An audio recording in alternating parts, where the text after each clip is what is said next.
എന്തുകൊണ്ടാണ് എല്ലാ സ്കൂൾ ബസ്സുകൾക്കും മഞ്ഞ നിറം? നിങ്ങൾ ചിന്തിച്ചിട്ടുണ്ടോ? പല കമ്പനികളുടെ വാനുകളും മിനി ബസ്സുകളുമാണ് സ്കൂൾ ബസ്സുകളായി രൂപാന്തരം പ്രാപിച്ചത്.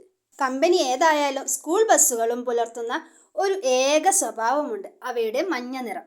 നമ്മുടെ നാട്ടിൽ മാത്രമല്ല, ലോകത്തെല്ലായിടത്തും സ്കൂൾ ബസ്സുകൾക്ക് മഞ്ഞ നിറമാണെന്ന് അറിയാമോ? എന്തുകൊണ്ടാണ് എല്ലാ സ്കൂൾ ബസ്സുകൾക്കും മഞ്ഞ നിറം വന്നതെന്ന് എപ്പോഴെങ്കിലും ചിന്തിച്ചിട്ടുണ്ടോ?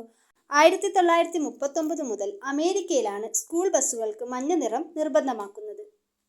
1939 ഏപ്രിലിൽ സ്കൂൾ ഗതാഗത സുരക്ഷയെക്കുറിച്ച് ചർച്ച ചെയ്യാൻ ന്യൂയോർക്കിലെ കൊളംബിയ യൂണിവേഴ്സിറ്റിയിലെ ടീച്ചേഴ്സ് കോളേജിലെ പ്രൊഫസറായ ഫ്രാങ്ക് ഡബ്ല്യു സിർ അധ്യാപകരും ഗതാഗത വിദഗ്ധരും ഒത്തുകൂടിയ ഒരു സമ്മേളനം സംഘടിപ്പിച്ചു.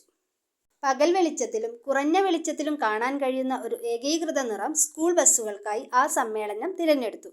ആ തീരുമാനപ്രകാരം അമേരിക്കയിലെ സ്കൂൾ ബസ്സുകളിൽ ഉപയോഗിക്കുന്നതിനായി പ്രത്യേകം രൂപപ്പെടുത്തിയ ഒരു നിറമാണ് സ്കൂൾ ബസ് മഞ്ഞ. യഥാർത്ഥത്തിൽ നാഷണൽ സ്കൂൾ ബസ് ക്രോം എന്ന് ഔദ്യോഗികമായി നാമകരണം ചെയ്യപ്പെട്ട ഈ നിറം ഇപ്പോൾ കാനഡയിലും US-ലും national school bus glossy yellow എന്നാണ് ഔദ്യോഗികമായി അറിയപ്പെടുന്നത്.